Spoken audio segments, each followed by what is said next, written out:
Olá, senhores, tudo bem? Aqui é o professor Wander e vamos a mais uma aula rápida do nosso curso básico de eletrônica. Nestas aulas aqui da série 16 estamos vendo circuitos integrados e aqui vamos ver o que? CIs digitais do tipo MUX, memórias e processadores. Vamos ter uma ideia do que são esses elementos. Então olha lá, CIs digitais do tipo MUX. MUX é uma abreviação de quê? Multiplexador de multiplexador. Como é que funciona isso? Imagine que eu tenho lá 8 linhas de dado: D0, D1, D2, D3, D4, D5, D6 e D7. 8 linhas de dados. Muito bem. E eu quero transferir esses dados de um certo equipamento para outro. Só que eu não quero esticar 8 linhas. Tá? Eu quero economizar isso aí. Como eu consigo fazer isso? Bom, eu uso um sistema MUX-DEMUX. Então eu tenho 3 linhas de endereço, endereço 1, endereço 2, endereço 3, que me permite 8 posições e uma linha de dados. Então, em vez de eu estender 8 fios, aqui eu estendo 4. Não parece ser muita vantagem, mas se você pensar num sistema, por exemplo, de 32 dados, né, em vez de 32 linhas, eu estenderia 6 linhas, que já faz uma tremenda de uma diferença. Né? E como é que funciona? De acordo com o endereço colocado aqui, que é síncrono, tanto no multiplexador como no multiplexador, eu tenho uma chave digital aqui dentro que me liga o valor do dado aqui à saída do dado aqui. Né? Então, ao mesmo tempo que eu movimento esta chave digital, eu movimento esta chave. Então, se eu tenho aqui 0, eu vou ter aqui 0. Se eu tenho D1 com 1, eu vou ter aqui D1 com 1. E isso fica sempre tendo uma varredura.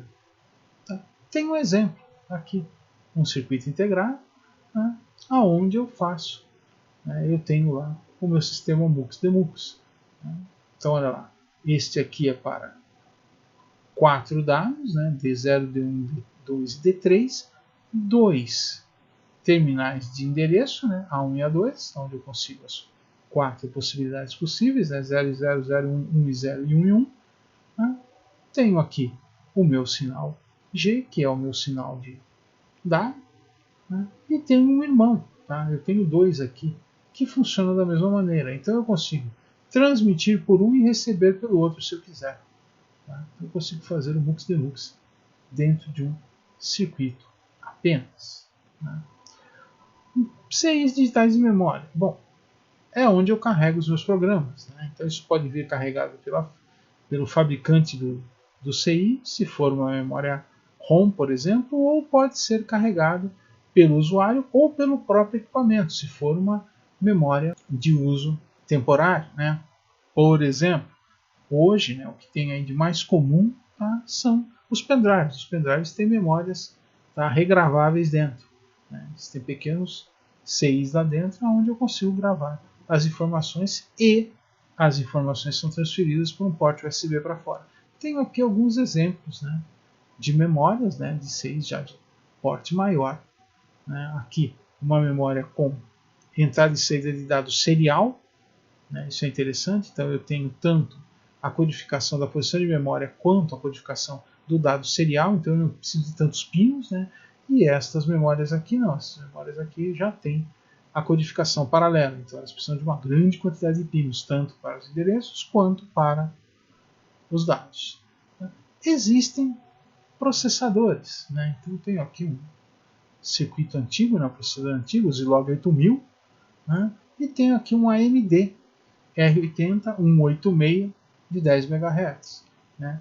Hoje, né, você tem circuitos integrados aí, do Pentium, P6, tá? i3, i6, i9 e outros.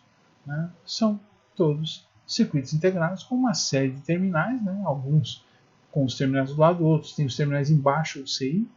Né? Então, muitos CIs desses, devido à quantidade de dados que tem necessidade de endereçamento, tem 100, 120, 130, 180 pinos. Né? Então, aí depende muito da necessidade, que a nossa ideia é só saber que eles existem. Né?